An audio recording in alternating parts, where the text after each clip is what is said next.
Donc la Ligue, elle, refuse absolument l'idée qu'un roi de France soit protestant. C'est pas possible.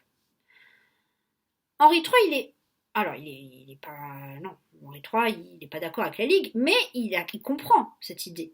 Donc il va mettre en place une loi qui interdit, enfin qui oblige les rois de France à être catholiques. Jusque-là, on n'était pas obligé de le mettre en loi, puisque ça allait de soi que le roi était catholique. Mais là, on est obligé de préciser qu'un roi, pour être roi de France, il faut qu'il soit catholique.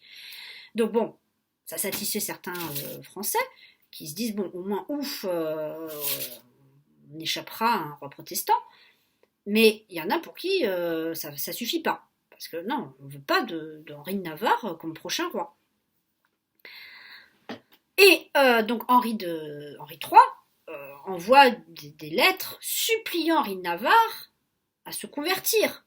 Comme ça risque, on évitera les problèmes quand même. Mais Henri de Navarre, il veut pas. Il veut pas. Lui, il a passé son enfance, il est né catholique, après ses parents sont devenus protestants, donc il est devenu protestant, après on l'a forcé à être catholique après son mariage, après la Saint-Barthélemy, après il est redevenu protestant, il va pas changer comme ça tous les jours, c'est pas possible. Hein. Donc non, et puis lui, il se sent très bien en tant que protestant. Alors, problème, Marguerite, elle rentre dans la Ligue. Marguerite de Valois, la propre épouse d'Henri de Navarre, la reine de Navarre, entre dans la Ligue. Donc, de fait, elle se sépare de son mari.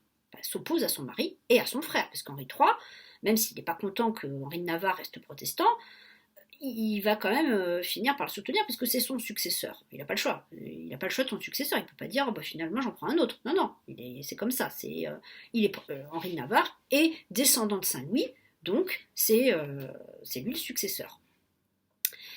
Donc, Henri III et Henri de Navarre vont réussir à s'unir, à s'allier pour enfermer Marguerite en Auvergne. Pendant 20 ans, Marguerite de Valois va être coincée, enfermée dans un château en Auvergne. Pareil, elle n'est pas non plus... elle n'est pas à la paille ou dans un cachot, c'est dans un château. Un château fort, pas très confortable. En Auvergne, il fait froid et isolé tout le monde.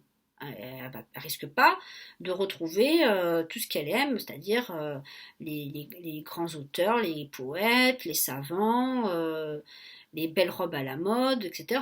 Non, c'est fini pour elle, ça. Donc elle est coincée en Auvergne pendant 20 ans. Elle va en profiter pour écrire. Elle va raconter sa vie. C'est pour ça qu'on a plein de témoignages de Marguerite. Et pendant ce temps-là, en Angleterre, en Écosse, en Grande-Bretagne, on retrouve notre Marie Stuart, l'ancienne reine de France, l'ancienne femme de François II. Marie Stuart se bat contre la reine d'Angleterre, Élisabeth Ier. Donc, je vous rappelle, Henri VIII, le roi avant, leur père, avait eu donc Édouard VI comme garçon, mais il avait eu aussi 2 filles. Une première, Marie Tudor, et ensuite Élisabeth Ier. Édouard VI devient roi, il est protestant. Ok. Il meurt sans enfant. Donc c'est sa sœur aînée, Marie Tudor, qui elle est catholique. Donc sous son règne, l'Angleterre redevient catholique. En plus, elle épouse Philippe II d'Espagne. Philippe II d'Espagne a eu plusieurs épouses, Marie Tudor, après la fille d'Henri II, Élisabeth, etc.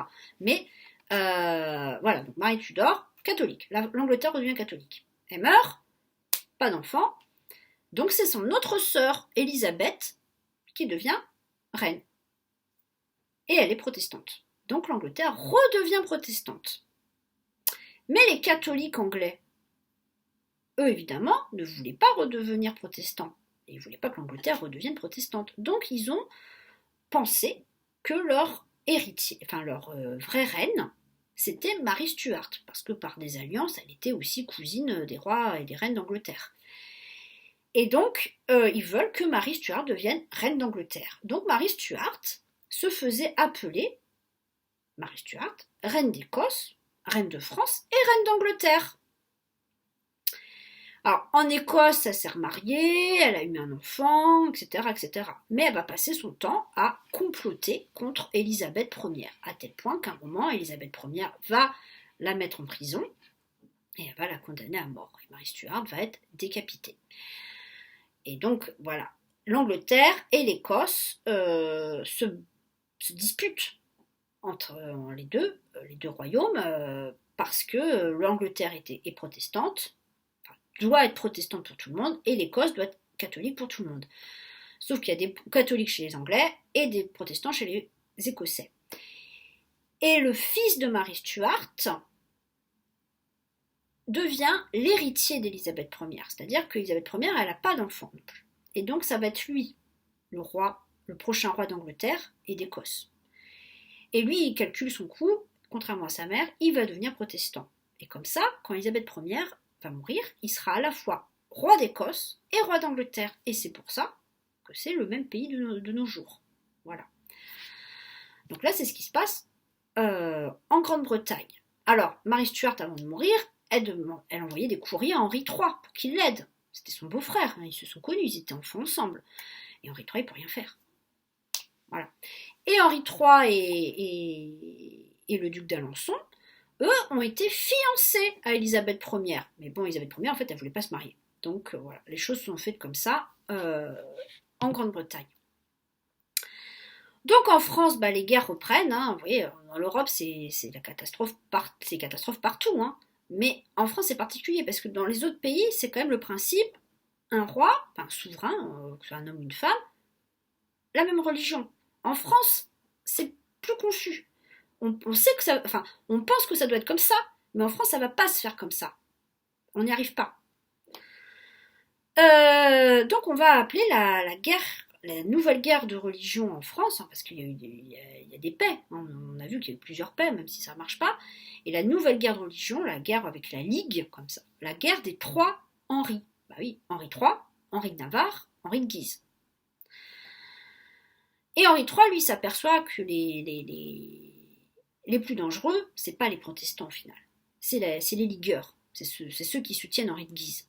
Parce que la Ligue, elle n'hésite pas à demander le soutien des Espagnols, du roi d'Espagne. Et le roi d'Espagne, il se fait un plaisir d'envoyer de l'argent à la Ligue pour pour que les membres de la Ligue puissent avoir des armes, pour être financés, etc., pour continuer leur lutte contre, évidemment, les protestants, mais pas que, maintenant carrément contre le roi de France. Parce qu'ils estiment, les Parisiens, parce que c'est surtout les Parisiens, les ligueurs, hein, la Ligue, c'est à Paris. Alors, il y a d'autres ligueurs dans d'autres villes, mais les principaux sont à Paris. Et les ligueurs considèrent que le roi est trop mou, que le roi il fait pas assez d'efforts pour éliminer les protestants, et notamment Henri de Navarre, son successeur. Donc les ligueurs détestent le roi Henri III, ils le haïssent, ils vont se moquer de lui, ils vont l'insulter, etc. etc. Et au contraire, ils vont adorer Henri de Guise. Dès qu'il rentre dans Paris, il est applaudi, acclamé, vénéré, enfin voilà, il est presque plus puissant que le roi, ce qui est dangereux. Et les Parisiens sont tellement en colère que le 13 mai 1588, ils vont déclencher une journée qu'on va appeler la journée des barricades, c'est-à-dire qu'ils vont fermer toutes les rues avec des barriques, c'est-à-dire des tonneaux et des chaînes, pour empêcher les troupes du roi, les gardes du roi, de maintenir l'ordre dans Paris. C'est une révolte de Parisiens qui ne voulaient pas de protestants. Et le roi, il finit par s'enfuir du Louvre discrètement la nuit. On dit, tiens, c'est pas la première fois. Hein. Non, les rois, ils n'ont pas le choix. Des fois, ils sont obligés de s'échapper de Paris. Et il s'enfuit.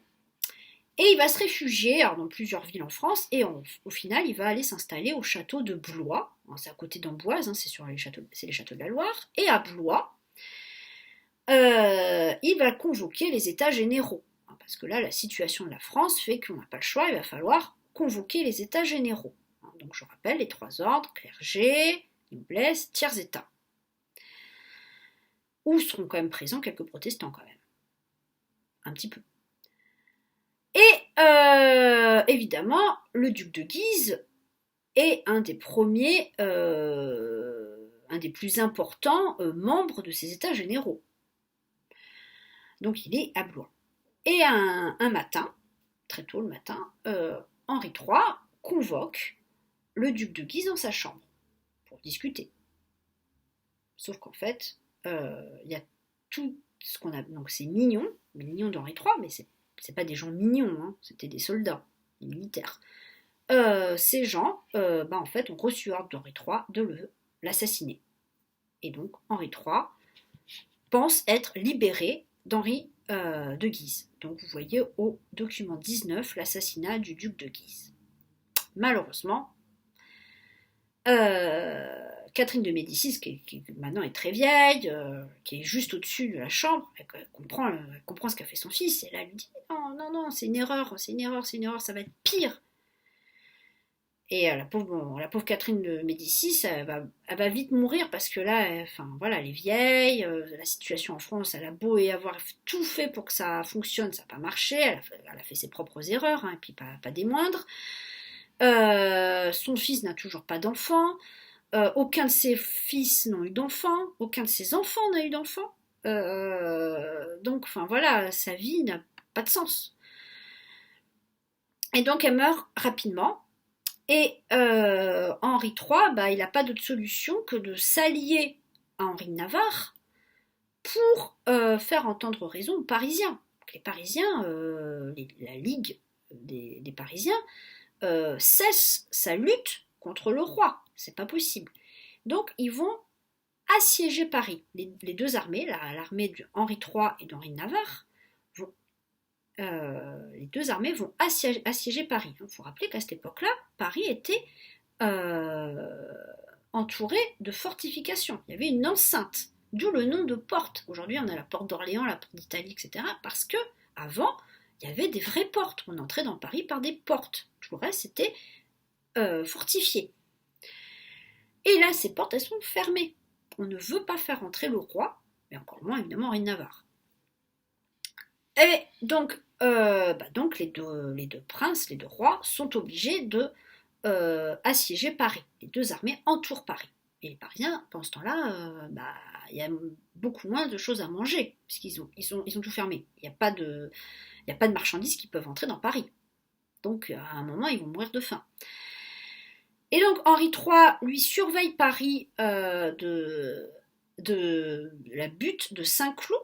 Saint-Cloud, c'est à la sortie de Paris, à l'ouest de Paris, sur une petite butte, petite colline. Il y a un petit château. Et donc, il est installé là pour surveiller Paris. Et un matin, il y a un moine qui veut entrer, qui demande audience auprès du roi. Alors, le roi, il a tout fait pour avoir une super sécurité autour de lui, mais il aime bien les moines. Il est catholique, hein, là-dessus, il n'y a aucun problème. Il veut une alliance avec les protestants. Il accepte cette alliance avec les protestants, mais il est surtout catholique. Et donc les moines, les représentants du clergé catholique, sont les bienvenus auprès de lui. Et donc il l'accueille le matin, il a sa toilette, il n'y a pas de problème. Et sauf que le moine, il est là pour le tuer, il est assassiné. Et donc la dernière parole d'Henri III, c'est « Ah, méchant moine !» Le méchant moine. Bon, voilà, il meurt. Il est mort. Et là, le roi, le nouveau roi, c'est Henri IV, un protestant. La suite tout à l'heure.